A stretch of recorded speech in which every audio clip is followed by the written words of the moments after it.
Trump's speech was so embarrassing, the statue of Robert E. Lee surrendered again. Congress or theater, they'd have thrown out Lauren Boebert a long time ago. My vice president actually endorses me. 8 years ago, you could have written off it as just Trump talk, but no longer, not after January 6th.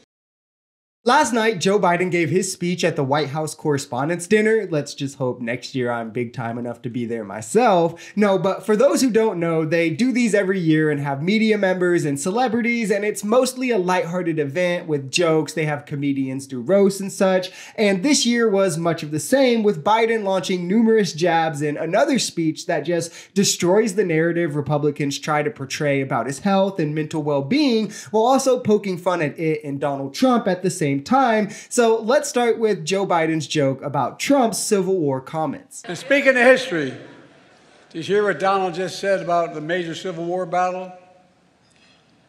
Quote, Gettysburg, wow.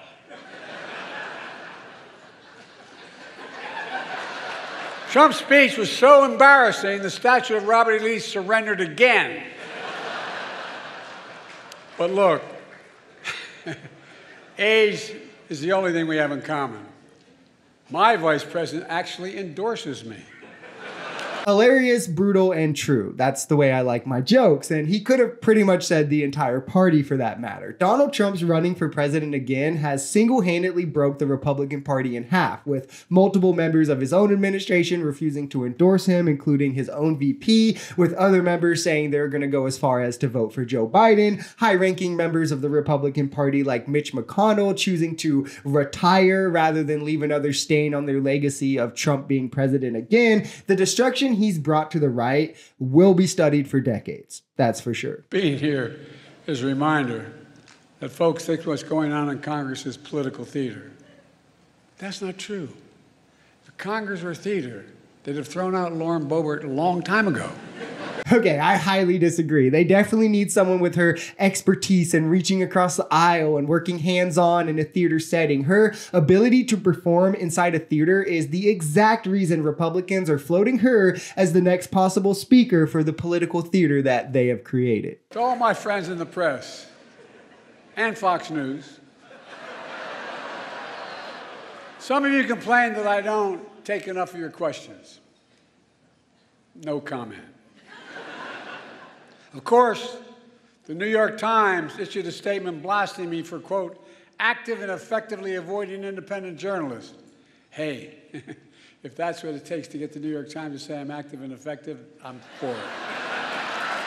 This one is great because the people he's addressing are always the ones with clear political bias, looking for gotcha moments and sound bites, who are like, why don't you talk to independent journalists? I'm an independent journalist. I just agree with Trump on everything he says. When Biden does pressers, he responds to reporters, even right-wing reporters. During his State of the Union, he directly responded to Republican hecklers like Marjorie Greene. Why would he waste his time with partisan hacks who are just looking for a soundbite? And meanwhile, Trump does nothing but softball layup interviews on MAGA radio stations with interviewers who have his picture hanging up in the background and Fox News. I love how Biden can take their talking points and the things they try to use against him and turn them into truly funny one-liners that show their hypocrisy and expose them as, hey, you guys are pointing at me for things that you're doing yourselves. This is what happens when you oversell your hand and you pretend that everything has to be to the extreme. Oh, Biden stuttered once, he has dementia. Oh, he walked the wrong way off a stage, he can't do anything without his handlers. Oh, he's scared of press because of his mental decline. And then he comes out and gives speeches like the State of the Union or lively, hilarious speeches like this one, his interview with Howard Stern, where he's calling out Trump.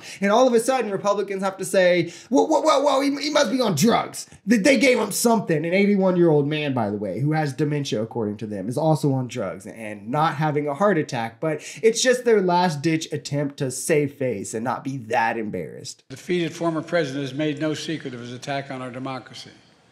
He said he wants to be a dictator on day one, and so much more. He tells supporters he is their revenge and retribution. When in God's name have you ever heard of another president say something like that? And he promised a bloodbath when he loses again. We have to take this seriously.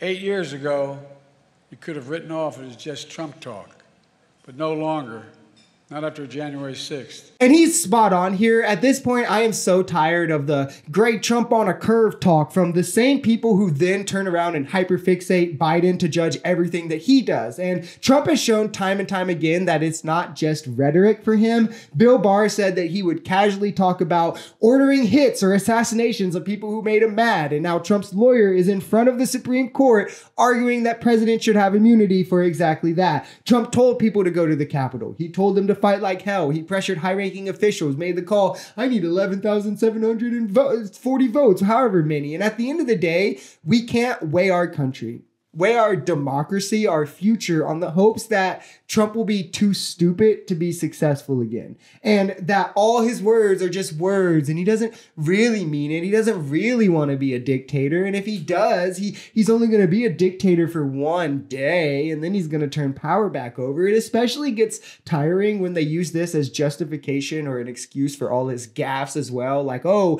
Biden's the only one who makes gaffes and mistakes. And Trump, it's like, no, he's just joking. He never means anything he said. Like he quite literally said to inject bleach for COVID, that was something we should look into having people do and it'll cure it like instantly was his words. And his supporters are like, well, grade him on a curve. He probably didn't mean it. You know, he was just being extreme. That is probably the single-handedly most delusional thing that I've ever heard. I don't think Biden's ever said anything even kind of close to that level, but you know, Biden stutters, so that's what dementia actually is. If you enjoyed this video, we're Social Society. We're a commentary channel influenced by politics, society, and the economy. We are pretty left-leaning on this channel, but we're open to our right-wingers as well. The biggest thing here is having conversations that get everyone to the bottom of the truth. If that sounds like something that could interest you, consider smashing that subscribe button, leaving us a like, or even commenting on this video. We even have memberships available as low as $3 if you'd like to support,